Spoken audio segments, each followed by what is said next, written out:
mengembalikan kepahaman Islam. Syariat Islam itu mesti dilaksanakan. Mesti ada kekuatan kita sokong 100%.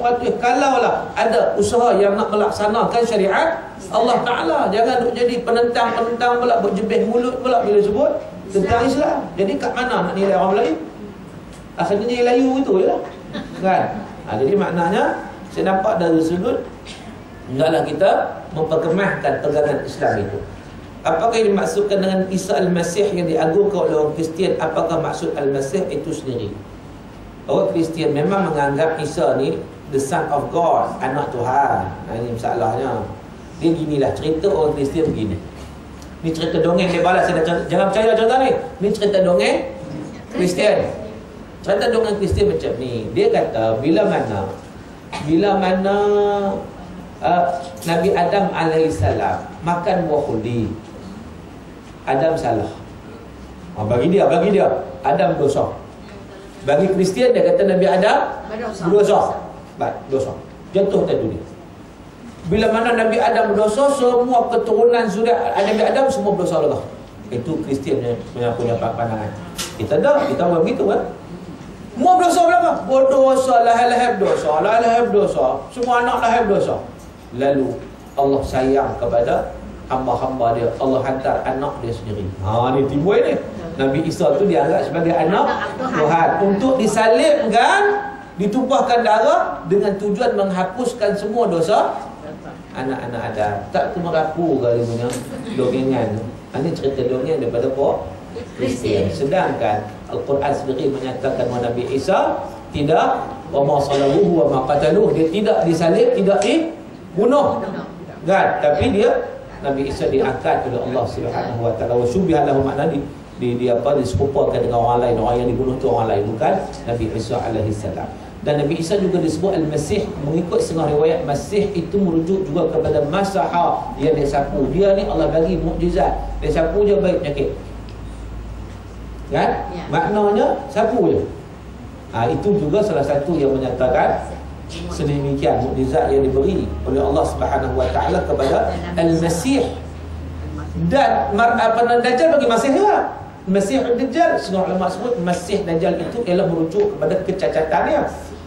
Sebab mata dia, Dajjal ni mata satu.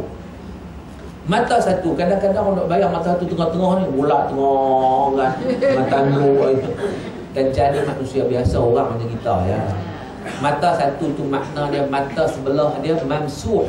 Mamsuh ni maknanya dia lepeh, dia buta, dia jadi macam sapu kosong tu tak? Tenggelam tu jadi macam buah kismis kecut.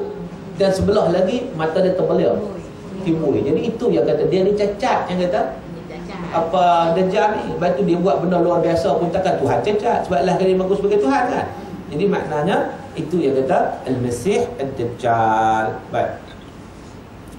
Kemudian salam Ustaz, benarkah ada mengatakan bahawa ulama di Yaman bermimpi Dajjal?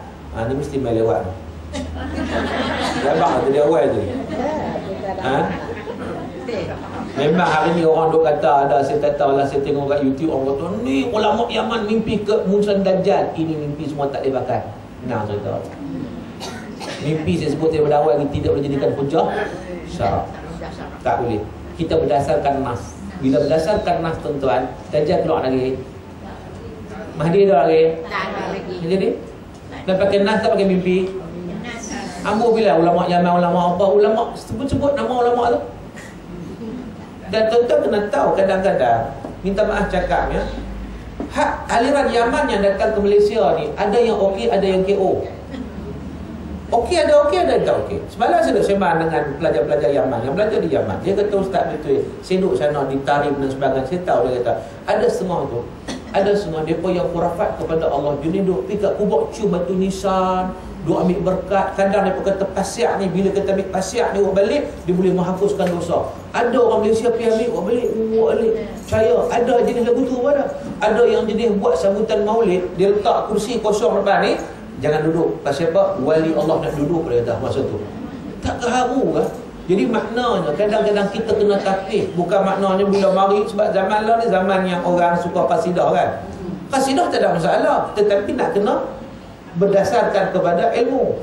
Qasidah nak melembutkan jiwa kita, alhamdulillah, tak ada masalah. Tapi jangan dia lebih pada tu percaya dengan benda-benda yang khurafat lah apa semua, sampai wali pun duduk atas kursi juga. Kita tak duduk atas kursi tu sebab dia duduk di kursi merah tu, wali mana duduk kan, contohnya kan. Jadi benda ni khurafat, tak mau.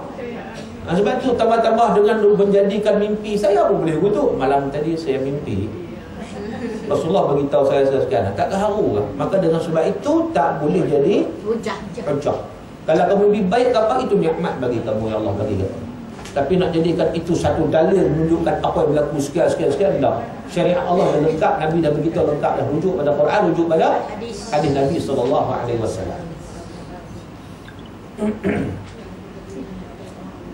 Ustaz, pada zaman Nabi Isa lawan Yahudi, semua orang cakap Arab ke? Malaysia ada tak lagi? Apa masalah ni?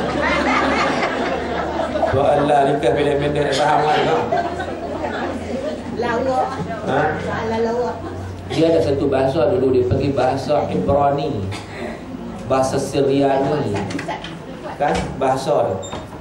Kalau orang Yahudi ni dia bahasa dia sendiri ya. Lepas tu kita Taurat asal ke kita Arab. Kita Injil pun bukan dalam bahasa Arab. Dia bahasa Hebrew. Saya pun ada dulu, ada kalau belajar bahasa Yahudi dia ada macam shalom. Dia ada dia punya bahasa dia.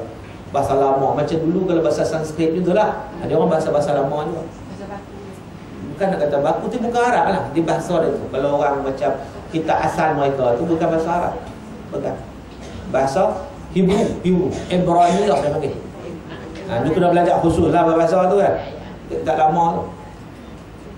Malaysia ada tak lagi? Ada apa? Yahudi? Wujud tak wujud? Apa dia? Apa yang wujud Malaysia?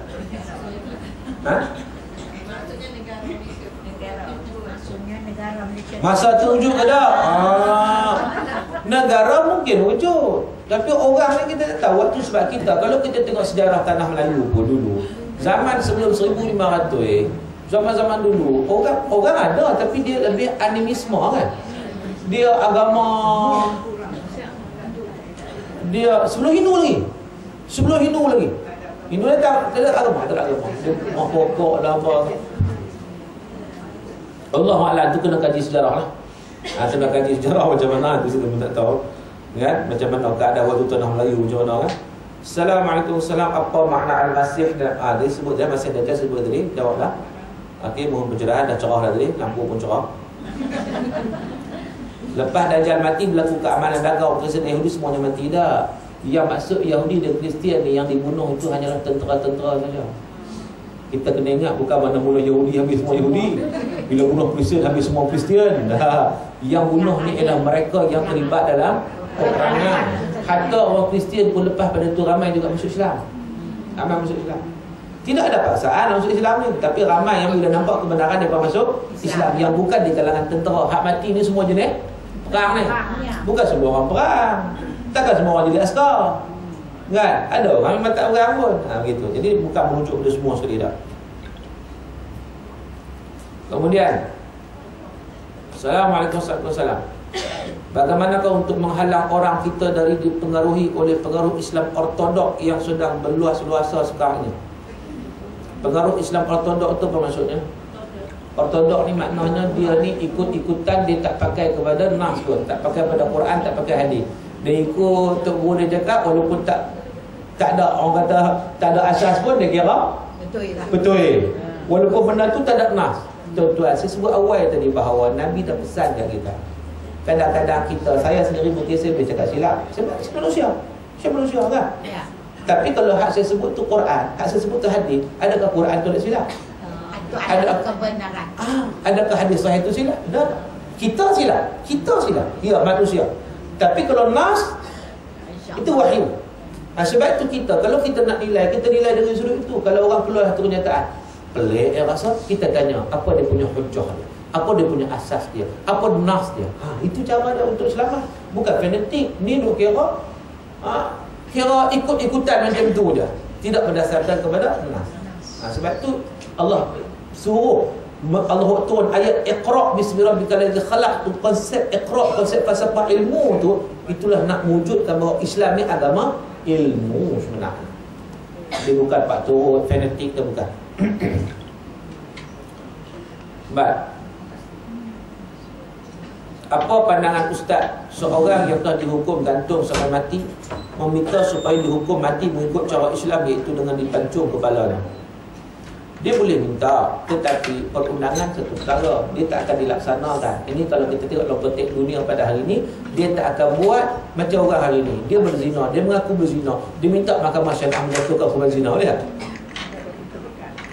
Baguslah dia tu bagus dah. Tapi boleh dia laksanakan hukuman tu? Tak ada, tak boleh lagi mana undang-undang tu tidak digubah. Tidak sampai nama kerja, polis tak tangkap, polis tak buat, semua tak buat. Maka dengan sebab tu perundangan tu penting. Ubah perundangan tak boleh semua boleh. Tapi kalau setakat individu nak minta apa semua, dia takkan layan. Sebab mahkamah tak ada peruntukan. Kalau dia buat, dia pula salah, hakim tu pula kena. Kan? Itu dari segi perundangan lah.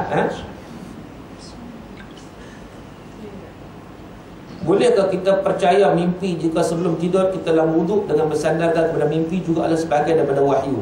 Mimpi wahyu tu mimpi Nabi saja. Jangan dia kata kita mimpi tu wahyu, bahaya tu. Saya dapat wahyu semalam mimpi. Kerana saya ambil wuduk kan. Dah. Kita ni banyak merepek daripada hak betul kan. Jadi makna betul lah ambil wuduk tu bagus. Dah, tapi bukan maknanya kita mimpi tu wahyu dah. Wahyu ni mimpi para anbiya alaihimus salatu wassalam. Kita tak sama, jangan duduk sama kita dengan mimpi. Buat pula Nabi Ibrahim mimpi sembelih anak. Apa dia wahyu? Kita pun mimpi juga lagu tu. Halau anak hang ada mimpi tu. Kita ambil wuduk dah semalam. Kita ambil wuduk semalam jaga. Tengok suruh halau anak. Kita halau semua. Tak boleh lah. Tak boleh. Sebab kita kena hukum syarak. Hukum syarak tak bagi. So didik anak, kita didik anak lah. Jadi walaupun mimpi, walaupun kita nampak mimpi tu sebaliknya, tak boleh ikut mimpi tu semua. Tambah-tambah lagi duk main pula mimpi tu, kita bukan tahu ke jin ke apa ke, duk penyamar macam-macam kan. Jadi tak boleh dah. Ustaz, macam mana kalau mimpi yang baik diceritakan untuk dijadikan tauladan? Itu tak ada masalah kalau kita mimpi baik kan. Contohnya orang mimpi baik, contohnya orang mimpi Nabi SAW. Ya, boleh berlaku dengan boleh. Sebab Nabi kata mara'ani fil manam faqad ra'ani fa inna syaitan la yatamathalu bi. Siapa yang mimpi aku, dia lihat aku dalam mimpi, sesungguhnya memang dia lihat aku. Kerana syaitan tak boleh menjumpai diriku. Tapi dengan syarat memang kita kenal Nabi. Kita baca Syama'il Muhammadiyah, kita kenal betul Nabi. Kita kenal rupa Nabi. Kan? Mimpi Nabi itu satu nikmat, memang boleh. Tetapi mimpi Nabi satu nikmat, kita boleh cerita, kita gembira, seronok macam tu. Bukan Nabi bagi tahu kita, oh kamu ni dibenarkan buat sekian, kamu ni tak dibenarkan. Ada. Kalau yang tu ada satu perkara yang masalah. Sebab itu kalau yang jenis main bagi tahu, Nabi bagi tahu dia sekian, suruh buat ni, suruh buat ni, suruh ni, itu bukan Nabi. Itu dipanggil talbis. Talbis. Iblis. Dia nak menipu manusia. Dia duk sangka Nabi, rupanya bukan Nabi. Tapi yang orang nampak Nabi betul ada ni mimpi Nabi, tengok Nabi tengok seronoknya dalam suasana Nabi. Nikmat kata dia dapat nikmat, seronok. Tuan-tuan macam kita tengok nikmat, seronok tak? Seronok, itulah nikmat. Nak cerita kat orang untuk kongsi seorang dua tak timbul fitnah, mana nikmat tak ada masalah. Tapi kalau macam cerita malam tadi aku mimpi Nabi, Nabi bagi tahu kepada aku supaya tulis sebuah buku. Tajuk dia, tu berapa lah tu. Tu berapa. Kan? Sebab tidak ada satu peraturan baru sebenarnya. Tak ada peraturan baru. Sebab tu Abdul Qadir Jailani, seorang ulama yang besar yang sangat hebat, satu ketika mana dia berjalan di tengah padang pasir, tiba-tiba ada satu suara daripada awan langit bagi tahu, wahai Abdul Qadir Jailani, engkau ni sudah sampai ke tahap martabat yang tinggi kerana engkau ni beribadat kepada Allah, engkau ni hebat, apa semua gini-gini lah. Maka sekarang ni dihalalkan apa diharamkan kepada kamu. Oh, ni langit dua Tuhan ni. Apa dah kalau jadi buat? Dia ambil kasut, dia lempar setan, dia kata sebagai ni. Oh, sebab apa? Sebab syariat Allah sudah lengkap.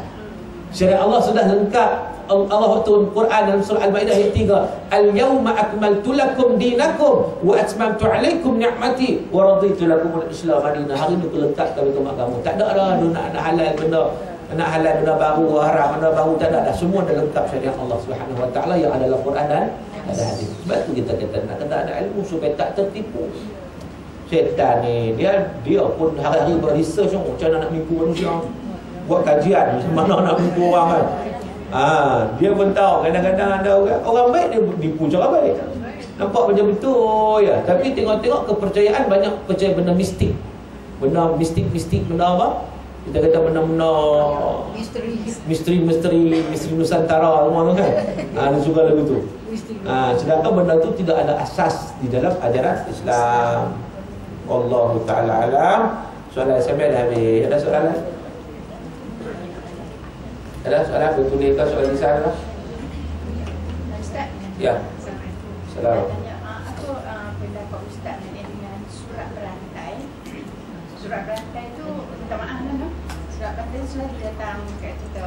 Ini dia ada dengan kadang-kadang dengan ayat Quran lah, dengan selawat lah.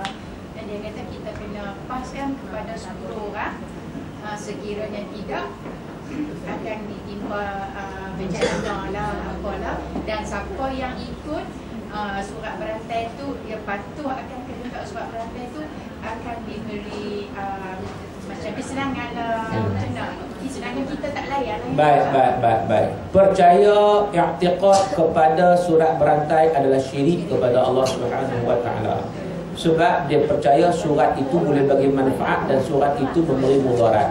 Sedangkan yang bagi manfaat dan mudarat hanyalah Allah Subhanahu wa taala. Sebab tu surat berantai asal usulnya ditulis oleh musuh Islam nak mengelirukan akidah umat Islam. Dia sebut mula betul, hendaklah kita sembahyang, kita selawat. Tak apalah dia sebut tu, okeylah. Kan kalau orang tak suruh sembahyang pun kita kena sembahyang juga sebab Quran suruh selawat. Tapi memang Quran suruh kita selawat, itu tak ada masalah. Tetapi kat ujung tu dia kata kalau kamu sebarkan kepada 10 orang, kamu akan dapat nikmat. Hak bagi nikmat surat ni ke Allah Ta'ala. Tapi awas kalau kamu tak sebarkan dalam masa 24 jam, 48 jam, kamu akan dapat satu bala. Soalannya surat ni boleh bagi kesan, boleh bagi mudarat kalau kita tak buat. Jadi bila kita percaya, kita telah syirik kepada Allah Subhanahu wa taala. Sebab tu boleh jangan duk layan. Main surat itu koyak. Koyak bola. Dah terus sampai. Itu saya. Ustaz nak tanya. Ya. Kadang-kadang ada juga orang bercerita orang yang dah meninggal, permintaan orang yang dah meninggal tu nak minta cepat kiamat. Itu tak betul Ustaz. Ada orang meninggal minta cepat kiamat. Dalam kuburan yang mana ada meninggal kan. Dia gini, orang yang dah meninggal, orang yang ahli syurga memang dia nak cepat. Tapi ahli neraka nak lambat. Sebab dia bila duduk alam barzah ni alam transit. Alam transit dia nampak dah. Hak mana di syurga nampak, oh syurga ni tak sabar macam kita kata. Tak sabar lah. Dia nak cepat lah. Yang mana ahli neraka bila tengok neraka seksa, takut. Tak mau. Itu keadaan. Dua-dua ada. Dua-dua golongan ada. Nak cepat dah, nak lambat dah. Lagi. Ya dah soalan saya bang mula. Ustaz, mimpi Nabi itu benar sebab syaitan tak boleh menjumpai Nabi. Bagaimana pula kalau mimpi Kaabah? Mimpi Kaabah mungkin benar, mungkin tidak. Dia bawa balik Mekah mimpi betul tu. Mana mesti bayang-bayang kan? Betul tu. Kan? Tapi kalau mimpi Kaabah tiba-tiba dia tengok orang Melayu semua kat situ. Tu pelik tu. Kan? Situlah saya nak kata dia keluar kenyataan dia sebab itulah saya mimpi Kaabah orang Melayu semua. Itu menunjukkan Melayu akan membawa Islam akan zaman. Mula berapa tu. Sebab apa tak pernah syabah kalau mimpi lagu tu. Mak nanti tu bukan Kaabah tu. Sebab apa? Sebab dia tak menggambarkan yang sebenarnya. Ya. Ustaz, bolehkah kita mengamalkan amalan seperti zikir yang pada akhir amalan telah menyebut bahawa amalan tersebut diijazahkan oleh Syekh Abdul Qadir Jilani dan Hang Tuah? Hang Tuah apa dah? Kau ni macam-macam ni. Ada juga zikir Hang Tuah. Ingatkan kopi Hang Tuah ya? Hang Tuah pun cerita legenda. Abdul Qadir Jilani itu okey lah, itu alamat besar. Kita betul ada kitab apa semua kan? Tak ada masalah. Ni baru pertama saya dengar ni Syekh Al-Fadil Al-Alamah Hang Tuah. Saya rasa ni campur aduk kan ni, campur aduk kan. Jadi makna Hang Tuah ada sanad dah ke? Ada ijazah dah ke? Hang Tuah tu sendiri ahli sejarah pun berbeza pandangan. Masing-masing duk pening ni Hang Tuah ni ada ke tak ada? Pertama, dia orang Melayu ke orang Cina ke orang apa semua duk bincang tak habis-habis lagi. Kau ni kata lagu ni, kau kata lagu ni. Kan? Jadi dengan apa nak mengaitkan Hang Tuah ni tak kena-mena. Ada ke soalan? Ya, selalu.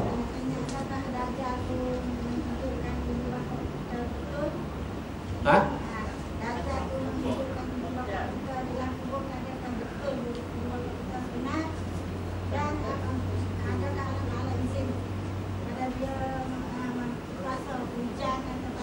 Ya. Memang Allah bagi kemampuan pada dia. Kalau siapa yang ikut dia dapat kemakmuran, dapat makmur, hujan turun, subuh, apa semua kan. Siapa yang tak ikut dapat kebuluran, walaupun kampung sebelah-sebelah. Seorang kebulu, seorang yang makmur. Dan memang dia menghidupkan mak ayah, tetapi bukan mak ayah yang betul, yang dibantu oleh syaitan. Sebab Nabi SAW sebut dengan jelas bagaimana yang membantu dajjal itu adalah syaitan. Jadi syaitan yang menyerupai sopa dengan mak dia, sopa dengan pak dia, tapi hakikatnya bukan. Sebab apa? Sebab itu adalah syaitan. Allah. Ya lain.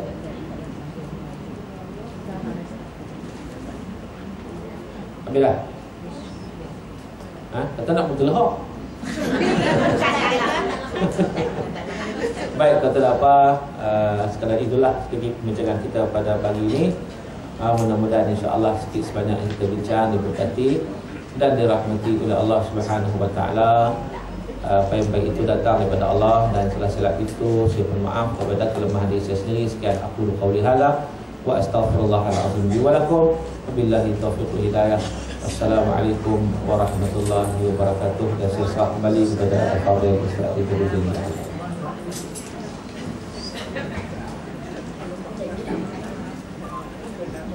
Jazakallah khairan katsiran kepada Al-Fadhil Ustaz Syafiq yang telah pun menyampaikan ceramah yang asalnya hari ini tak ada siapa pun yang berjaya macam jadi ya.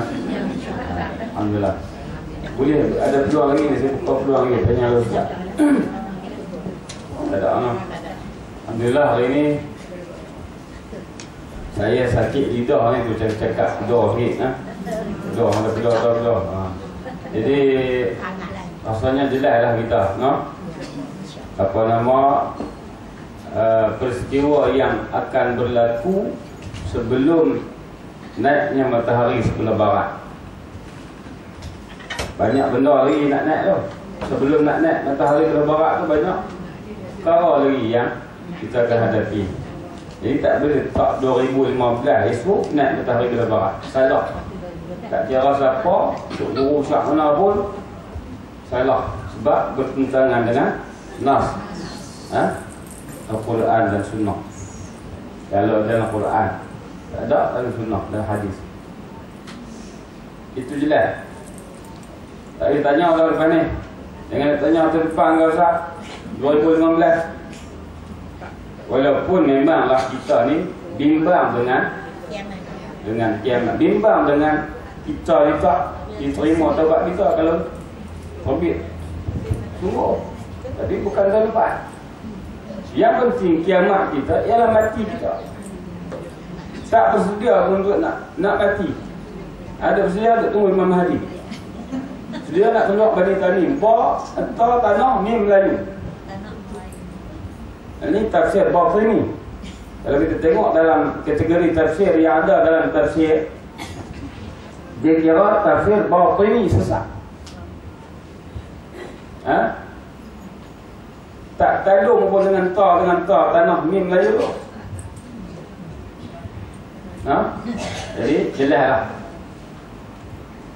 kita letak Quran dan Sunnah di hadapan kita. Jangan duk kata Wahabi pula. Oh, ustaz ni Wahabi pak Quran Sunnah. Dah, kita Ahlussunnah wal Jamaah Quran Sunnah.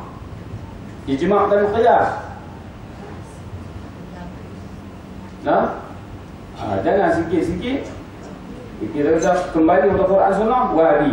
Ada Wahabi contoh lain. Takkan kita tak mau Quran dan Sunnah?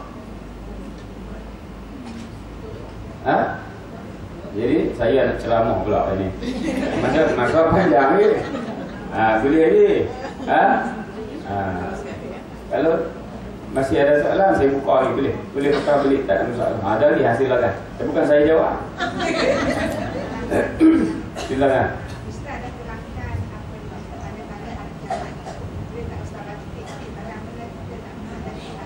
Tu dia. Masya Allah. Rupanya ada lagi soalan. Jadi saya serah pada Ustaz.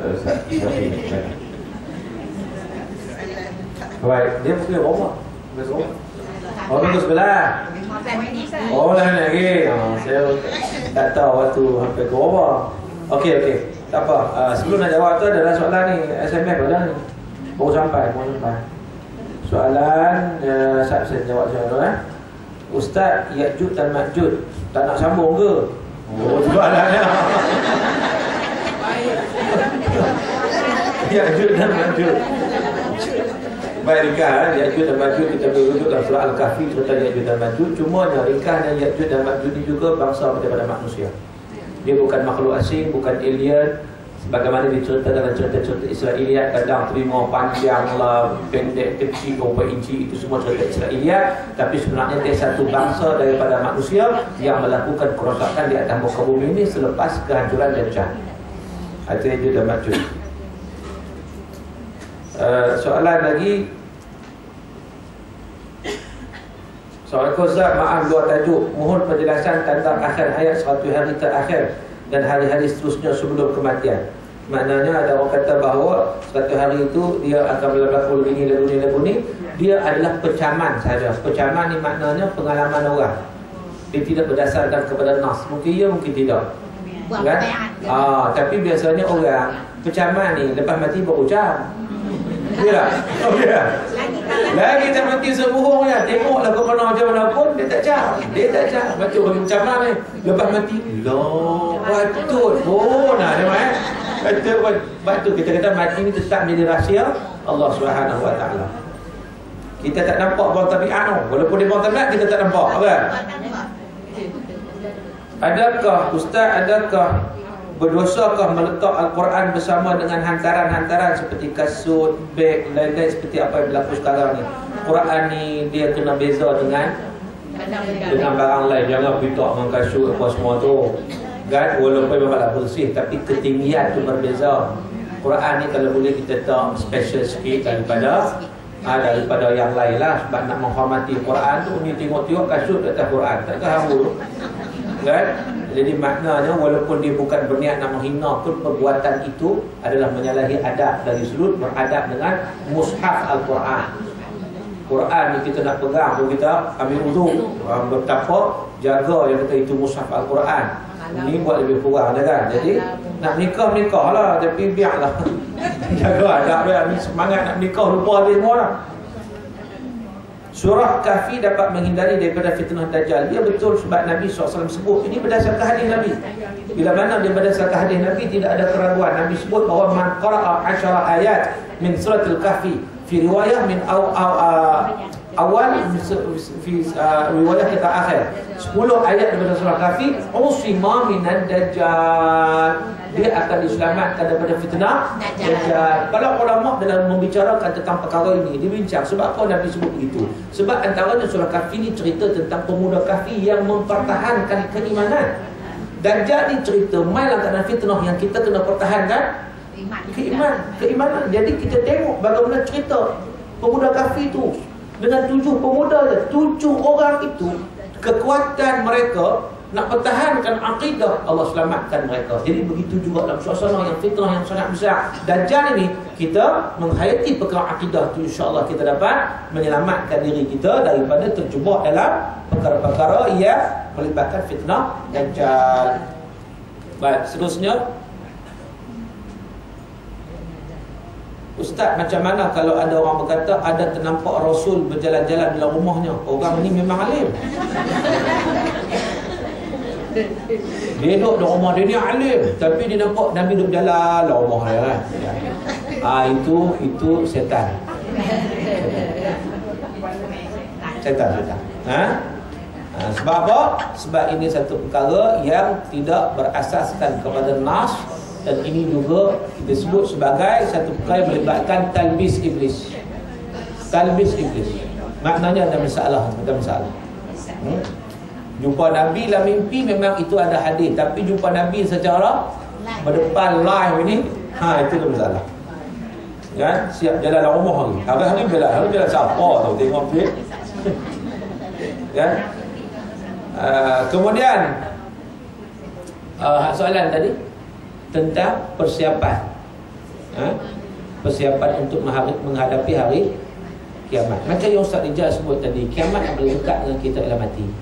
Itu disebutlah hadis Nabi SAW. Kita nak cerita tentang kiamat, kita rasa lambat lagi ni kan, tak sempat lagi. Tetapi yang paling hampir dengan kita, faqad qamat qiyamatus sughra, bila seorang itu mati akan berlakulah kiamat kecil kepadanya. Maknanya bila kita mati tuan-tuan, waktu tu memang kiamat dah. Memang kiamat dah. Sebab apa? Sebab kita dah tak boleh nak patah balik dah. Waktu tu kita, perjalanan kita tu maknanya perjalanan yang duk tunggu hari hisab je lah, hari perhitungan je lah. Sebab tu Sayyidina Ali karamallahu wajhah menyatakan, dia kata apa? Ad-dunya murtahilah wal akhirah muqbilah wa likulli minhuma banun kunu min abna'il akhirah wa la takunu min abna'id dunya. Al-yawm yawmal amal wal hisab wa ghadan yawmal hisab wal amal, atau kama qala. Kata Sayyidina Ali, dia kata dunia makin meninggalkan kita sebenarnya. Kiamat tak kiamat, mati saja kita tak tahu. Mungkin esok lusa tolak tungi muyung, kita tak tahu. 10 tahun 20 kita tak tahu. Itu kiamat kita, itu kiamat kita. Wal akhirah muqbilah, akhirat makin dekat. Likulli minhuma banun, setiap mereka ini ada anak. Akhirat ada anak, dunia ada anak. Ini satu kata-kata kiasan lah. Jadi anak akhirat jangan jadi anak dunia. Maknanya kita ni jangan jadi hamba dunia. Ikut destinasi kita no lepas kita mati. Sebab tu para ulama kata sebenarnya permulaan hidup kita sebenarnya lepas kita mati. Bila kita mati itu, mana itu bermula hidup kita yang hakiki sebenar-benarnya. Sebab kita akan hidup selama-lamanya, kekal selama. Ni saya ni atas dunia ni saya. Macam cilik mata cilik jam dia lah. Mati. Tak ada apa. Jadi kehidupan sebenarnya bermula bila mana kita mati. Waktu itu bermula kehidupan kita untuk selama-lamanya. Sebab tu jadi anak akhirat, bukan jadi anak dunia. Dan kata Sayyidina Ali lagi, dia kata apa? Al-yawm yawmal amal walal hisab. Hari ini atas dunia adalah hari untuk beramal, tidak ada perhitungan. Hari ini nak beramal semua, persediaan ni kan? Kita beramal, beriman, main mengaji, beramal soleh, buat baik dengan orang. Maknanya kita hubung kita dengan Allah cantik kan? Yang wajib kita buat tamu yang sunat. Kemudian hubungan dengan manusia kita cantik. Jangan jadi muflis di akhirat esok kerana duduk melakukan kezaliman cara manusia. Jadi maknanya di situ hari ini kata Sayyidina Ali, hari atas dunia ni yaumal amal, hari untuk kita beramal semua-semua. Walal hisab, tidak ada perhitungan, tak ada hisab. Tetapi ingat, wa ghadan. Ghadan tu bila? Esok ni bila? Hari akhirat. Hari akhirat ialah yaumal hisab walal amal, hari untuk perhitungan. Tidak ada lagi amalan. Waktu tu nak minta ke Allah, ya Allah farji'na na'mal salihan inna muqinun. Ya Allah, kembalilah kami atas dunia ya Allah. Nak sedap waktu tu, sebab nampak dah neraka, dengar dah bagaimana api neraka. Waktu tu baru minta ke Allah, farji'na na'mal salihan inna muqinun. Ya Allah, kembalilah kami atas dunia ni kerana kami nak beramal soleh. Kami dah yakin dah ya Allah. Adakah Allah nak layan waktu tu? Air mata darah sekalipun tidak akan kembali ke atas dunia ni. Nasib sudah menjadi bubur, kata pepatah. Maka dengan sebab itu kita kena peringat daripada sekarang. Lepas tu kita kena peringat selalu. Main mengaji ni, peringat balik kan. Main mengaji, peringat balik. Kau tak mengaji tak ingat. Duk alik, duk lara gitu kan. Duk mengaji ni dia main peringat. Lepas tu lepas ni muslimat bawa lelaki ramai sikit. Suami-suami tu, anak-anak dan sebagainya. Duk codong-codong tu, tarik main sini kan. Tarik, panggil dia, ajak dia. Supaya apa? Supaya ni ingat dia punya destinasi tu. Doa macam-macam, ajak doa kan, ajak kawan-kawan dia 2-3 orang. Kadang dia main seorang dia segan, ajak kawan 2-3 orang. Okey, lepas ni mak belanja makan, anak makan apa. Buatlah sesuatu benda yang boleh bagi dia nak tarik, nak seronok kan. Kadang dia main saja dia tak mau kan. Jadi kadang-kadang kita kena berfikir untuk dia, generasi akan datang kan. Dan juga untuk kita juga lah kan. Baik, seterusnya kalau kita tengok ada soalan. Ustaz, kalau kita amalkan wirid yang diijazahkan seorang ustaz, bolehkah kita ijazah pula kepada anak cucu kita? Baik, wirid ini adalah satu amalan zikir kepada Allah Ta'ala. Maka bila kita dapat ijazah, nak dapat keberkatan, kita boleh sampaikan kepada orang lain, tak ada masalah. Hatta kalau kita tak dapat ijazah pun zikir subhanallah. Kita tak dapat ijazah apa, tapi kita baca lah di Nabi suruh sebut subhanallah. Boleh tak? Boleh. Kita sampai kalau nak jumpa kita zikirlah subhanallah. Ni mak ngaji contohnya kan. Jadi maknanya zikir ini adalah hak semua orang. Semua orang Allah sebut wadhkurullaha katsira la'allakum tuflihun. Berzikirlah kepada Allah banyak-banyak, maka tak salah. Kecuali kalau zikir itu ada benda pelik-pelik. Tu kena tengok. Lafaz zikir tu kena rujuk ustaz dulu. Contohnya bila dapat satu lafaz zikir tak dengar ni aku dapat ni. Pelik dia punya lafaz dia pelik kan. Ada sikit bunyi pelik-pelik tu maaf panah terkedap tercengang. Dia rasa macam nak kata Arab pun tidak. Nak kata apa? Bahasa apa ni Jadi rasa confuse. Bila rasa confuse tu jumpa Ustaz ni jalannya. Kita jangan terus tengok Ustaz ni, betul tak betul? Jangan terus hamai, jangan terus bagi kat orang kan. Ya? Kita pantang bila orang buat ni khasiat dia ni, pantang kita. Dia khasiatnya.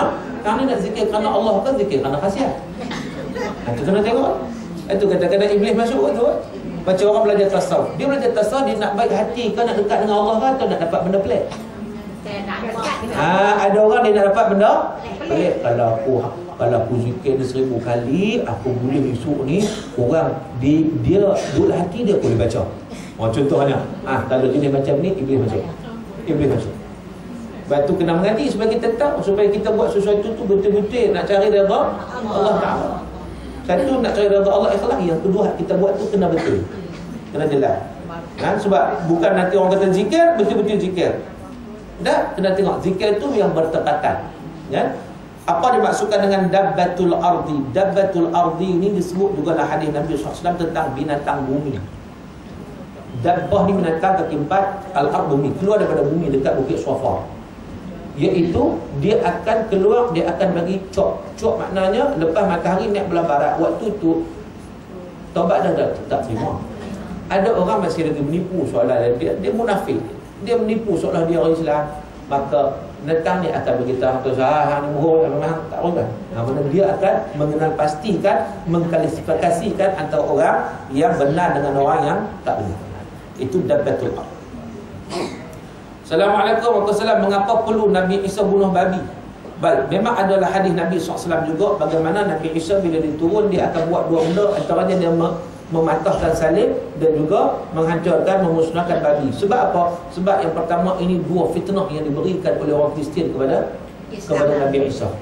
Nabi Isa sendiri. Sebab syariat Nabi Isa memang tak boleh makan babi. Tiba-tiba orang Kristian sekarang ni antara menu utama mereka ialah babi.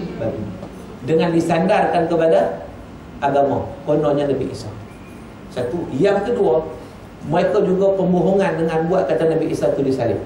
Kan? Menisbahkan satu tuhmahan yang besar sedangkan Nabi Isa tak kena mengenal pun. Maka Nabi Isa dia akan memusnahkan benda ni. Nak bagi tahu dia sungguh dia tak pakai pun sebagaimana orang Kristian yang duk dakwah tersebut. Itu antara hikmah dia lah, bahawa itu.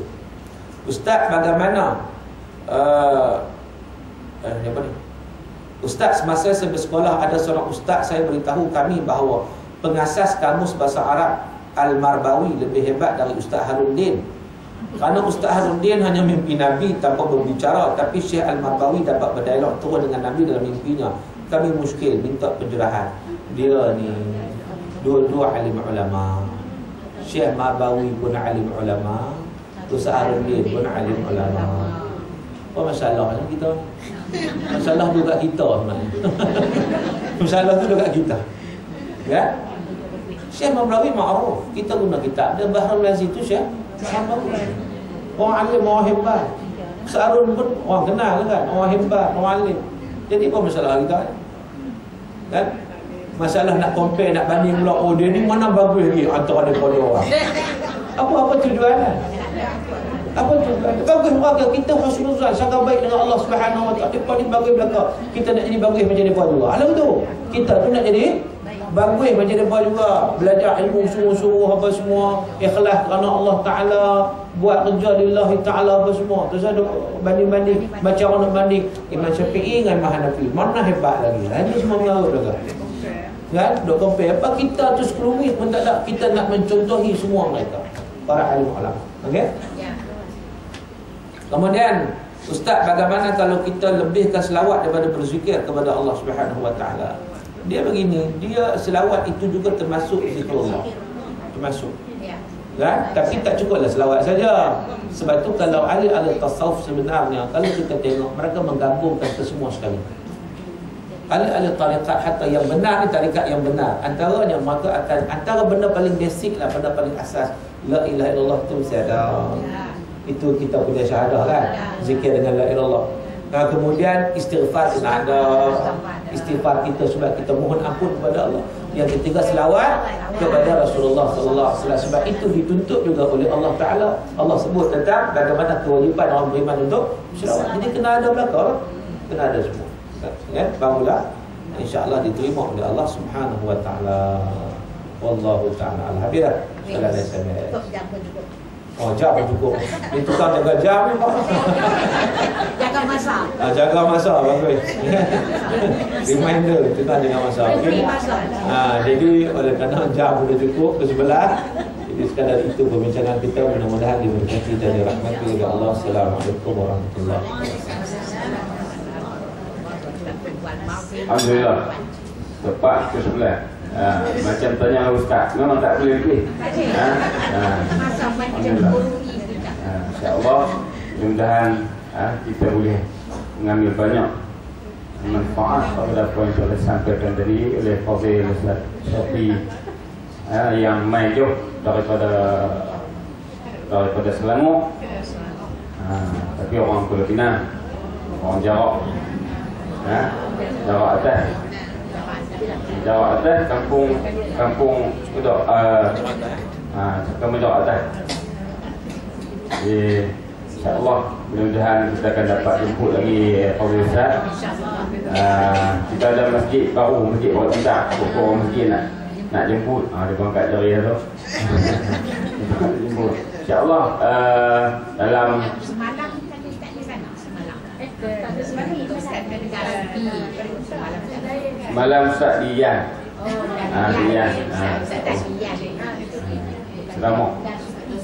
Jadi untuk makluman tuan-tuan perempuan sekalian, kita sedang berbincang dengan pihak masjid. Tuan Haji Yusuf ada sini, masjid baru Pak Bintang. Kita akan ambil satu masa belum diputuskan lagi. Kita akan ada program di sana kerjasama dengan masjid, insyaAllah. Mungkin kita buat dalam bentuk yang berbeza sikit daripada sini. Kita tidak lihat bakal je nak rahsia. InsyaAllah. Jadi mudah-mudahan kuliah kita ni akan bertambah lagi. Macam mana Fadil Ustaz sebut tadi, buat main balik, buat main abang dulu. Lepas tu bawa anak-anak kita. Tak selih kan? Kalau buat main tak selih, tak apa. Kita pasang skrin di luar. Duduk luar tak apa, biar pecah dewan ni kita buat lain. InsyaAllah. Masalah dia, setengah tempat dewan besar, orang tak ada. No? Allah. Jadi mudah-mudahan kita jumpa lagi pada masa akan datang. Dan kalau tuan-tuan perempuan dengar ada kita susun program di masjid, silakan jemput semua, insya-Allah. Mudah-mudahan lebih ramai lagi. Lihat anak ada lah. Alhamdulillah. Sekali lagi kita ucapkan jazakallahu khairan katsira pada Fadil Dr. Muhammad Syafi bin Osman daripada UPN Universiti Putra Malaysia. Dan kalau tuan-tuan perempuan nak dengar tafsir Quran IQ Madalan bagi hari tiap-tiap hari. Tiap hari saya tak ada bawa peta saya tak ada dulu. Nak suku. Jadi boleh dengar. InsyaAllah kita boleh ambil apa saja istifadah, manfaat daripada apa yang ada, insyaAllah. Jadi kita tangguh bila kita dengan baca tasbih kafarah dan surah Al-Asr. Subhanallahumma wa bihamdika asyhadu an la ilaha illa anta astaghfiruka wa atubu ilaik. سبحانك اللهم وبحمدك أشهد أن لا إله إلا أنت أستغفرك وأتوب إليك سبحانك اللهم وبحمدك أشهد أن لا إله إلا أنت أستغفرك وأتوب إليك بسم الله الرحمن الرحيم والعصر إن الإنسان لفي خسر إلا الذين آمنوا وعملوا الصالحات وتواصوا بالحق وتواصوا تقبل الله